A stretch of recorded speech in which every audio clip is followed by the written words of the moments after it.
governor of the Indiana District, a retired professor from Ball State, and he and his wife are both members of the Muncie Kiwanis Club.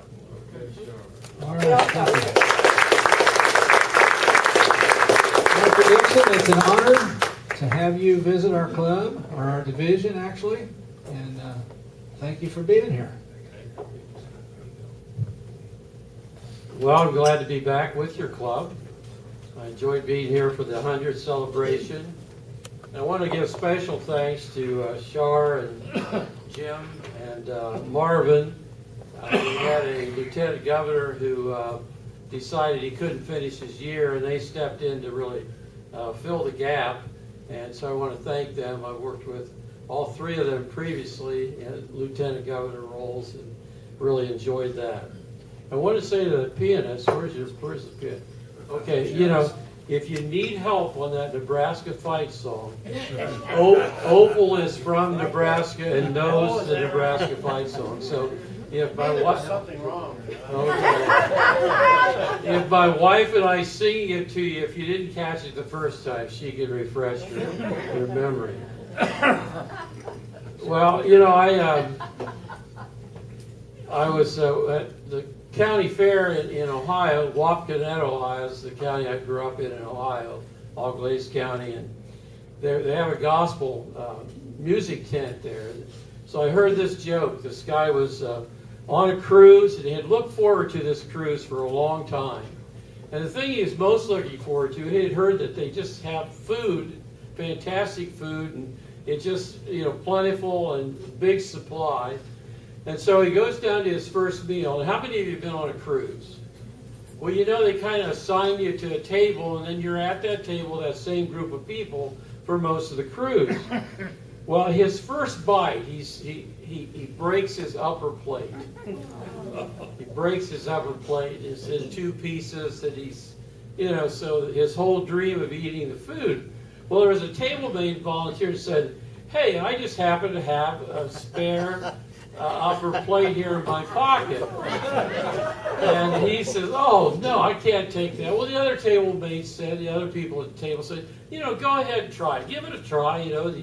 And the guy said, it's clean, it's clean.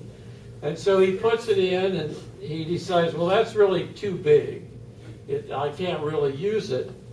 Well, this table mate said, well, if that one didn't fit, I've got another one.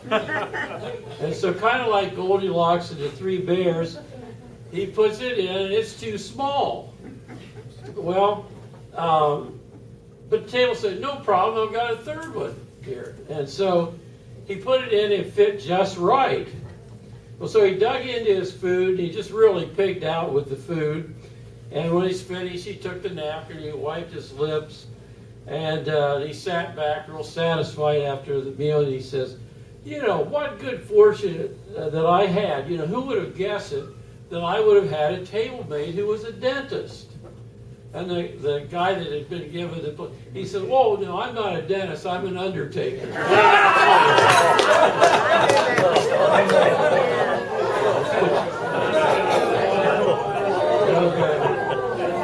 You know, there are no jokes that someone has. How many of you heard that one before?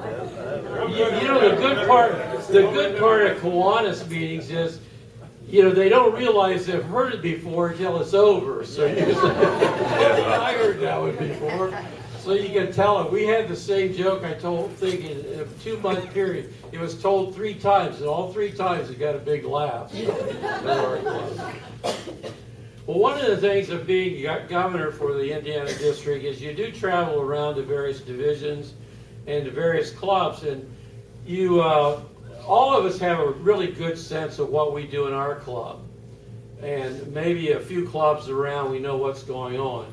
But as governor, you get to kind of see this piece and that piece, and you start putting together the whole mosaic of what Kiwanis is doing throughout the district and throughout the state of Indiana. And how many of you were at mid-year convention? Okay, those of you who were there, you heard a really challenging speech from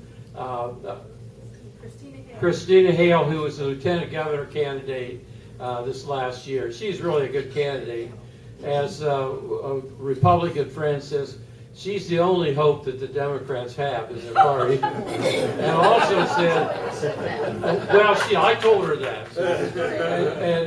Mike McDaniel, he kept saying, he says, you're really a Republican. You should run for the Republicans. But anyway, we have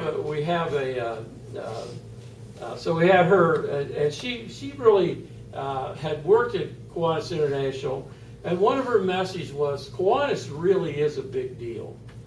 You know, we may think that we may get kind of insulated and don't really realize just what kind of impact it has. Kiwanis is a big deal. And when you start seeing the whole picture throughout the state, you know, you get that, you could see how different the state of Indiana would be if it didn't have Kiwanis.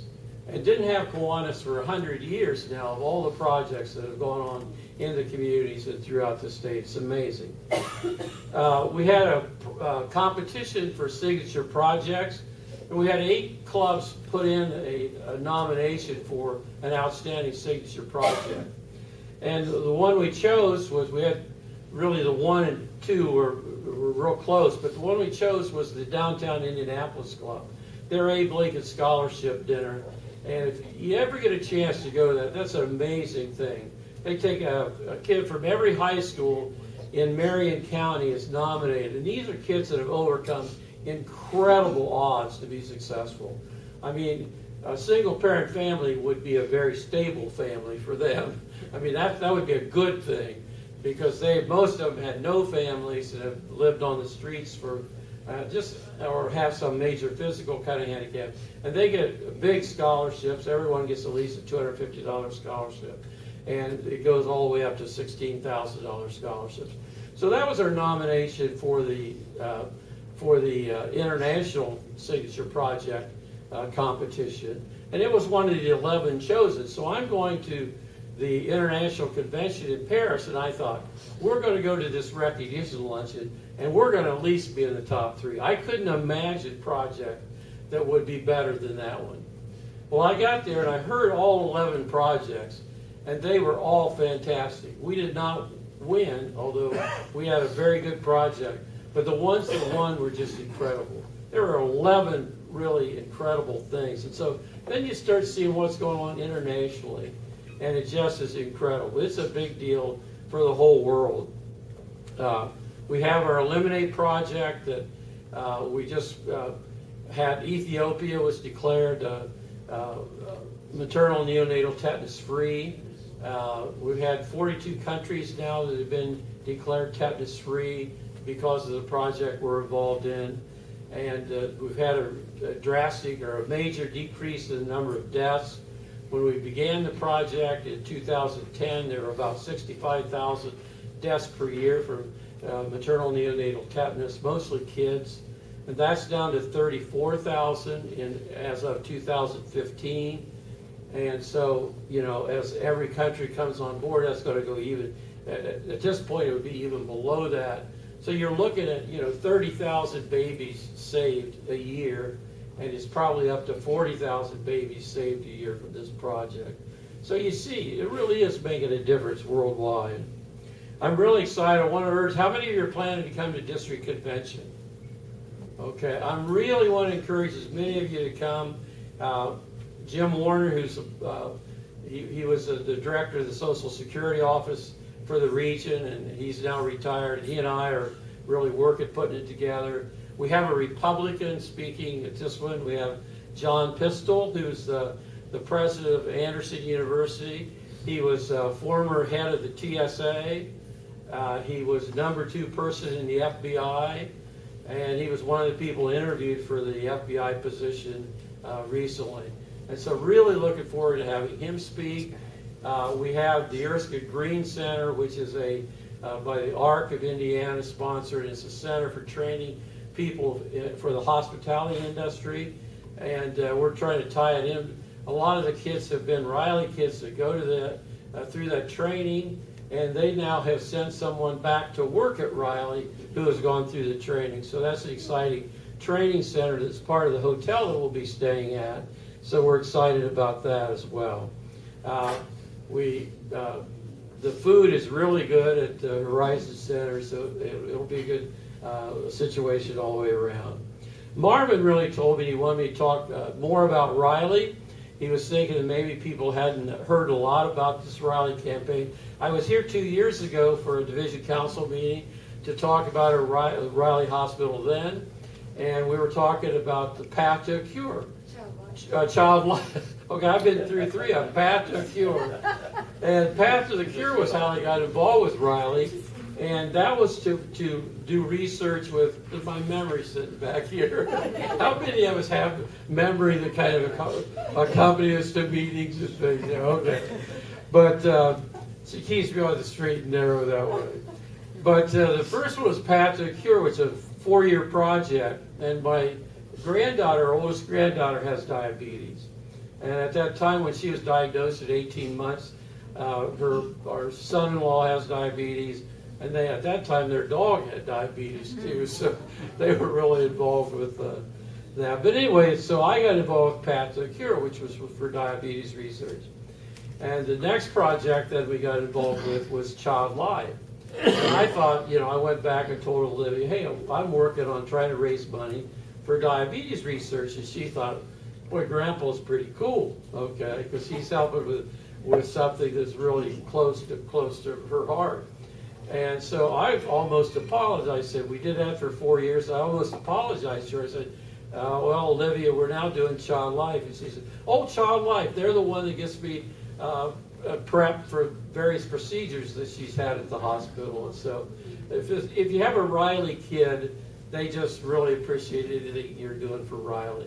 That's a good thing to ask. How many of you have a relative or have a close friend that is a Riley kid? Okay.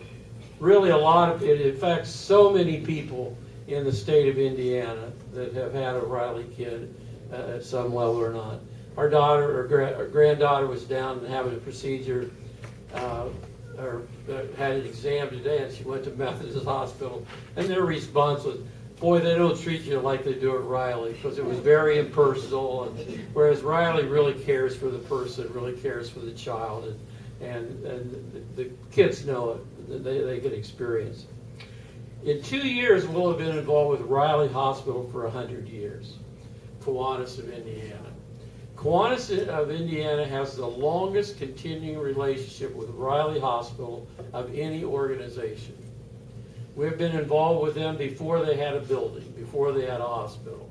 The original group, Kiwanis raised $250,000 to build the original building, or the part of the original structure there. If you translate that into current dollars, it's it's almost $4 million if you translate that into current dollars.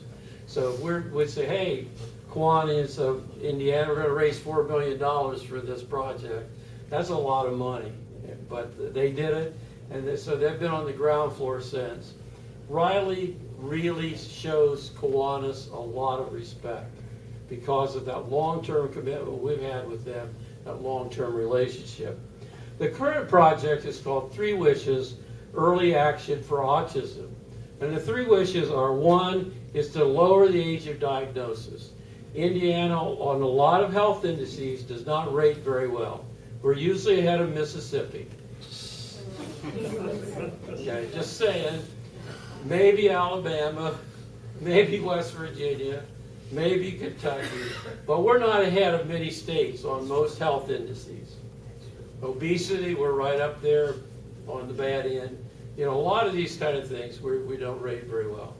So we were not rating well on ages that we were diagnosing autism and other neurobehavioral neurodevelopmental kinds of issues. And so that's one of the goals of this project, was to lower the age of that. And we've had some success. We have, in those areas where they're now diagnosing, we've got it down to about almost 3 years of age where that first diagnosis is made through the hubs.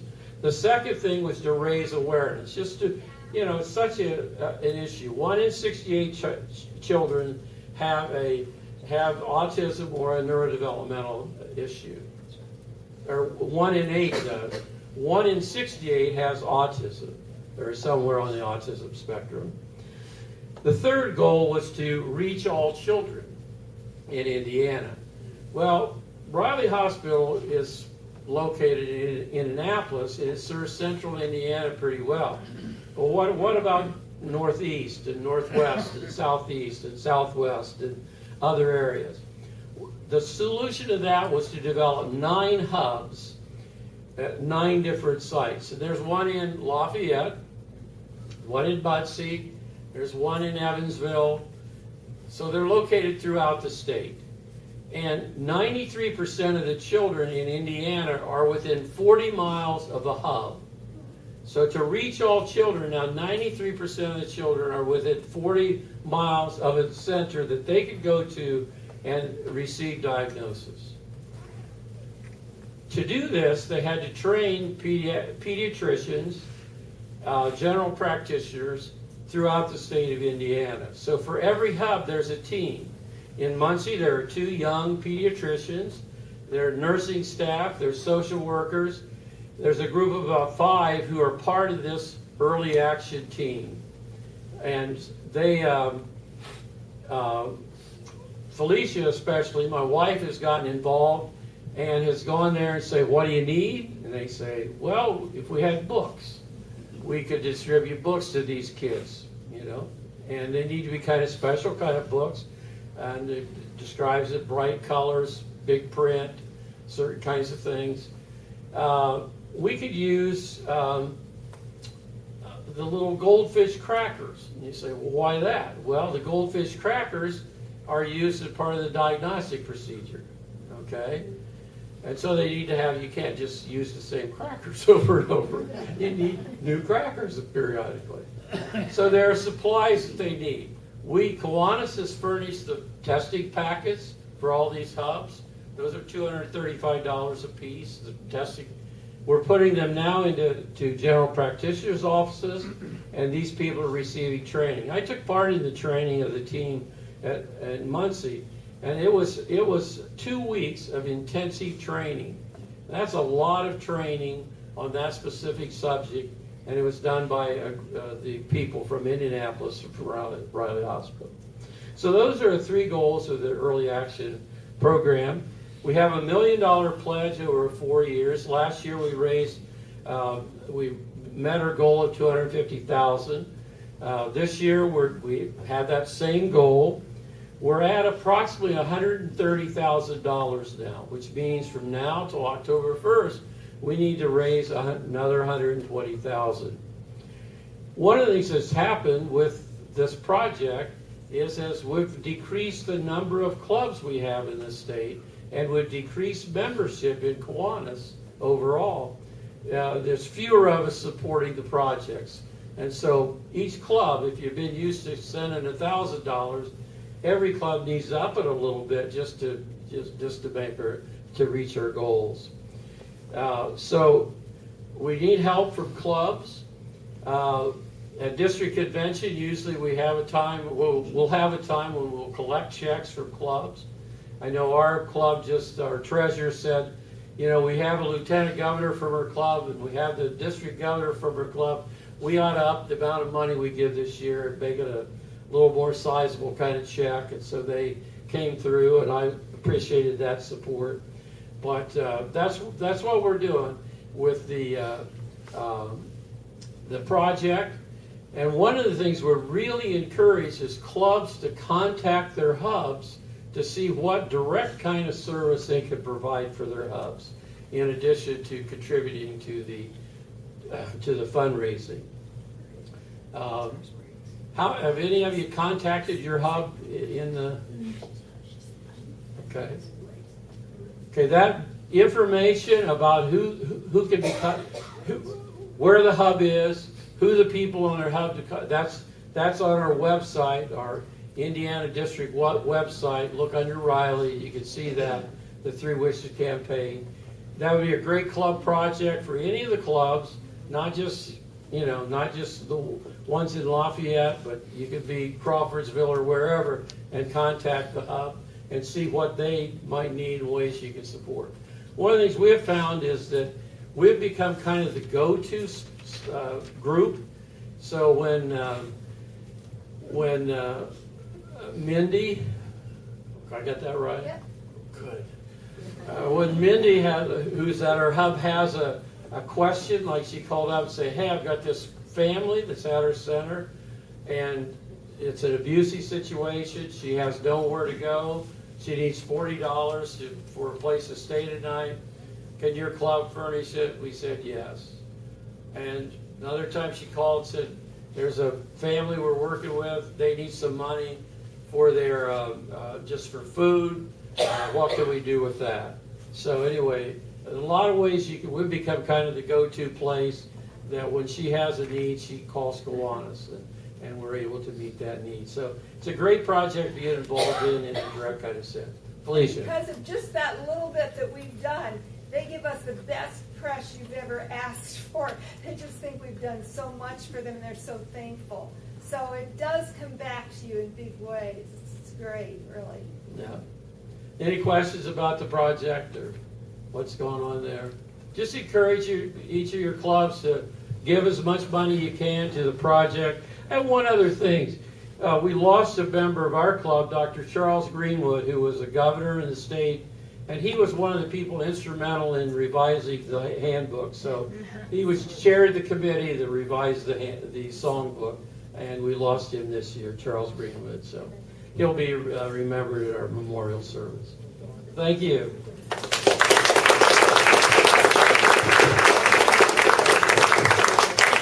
Thank you, Dr. Dixon. We got a little gift here.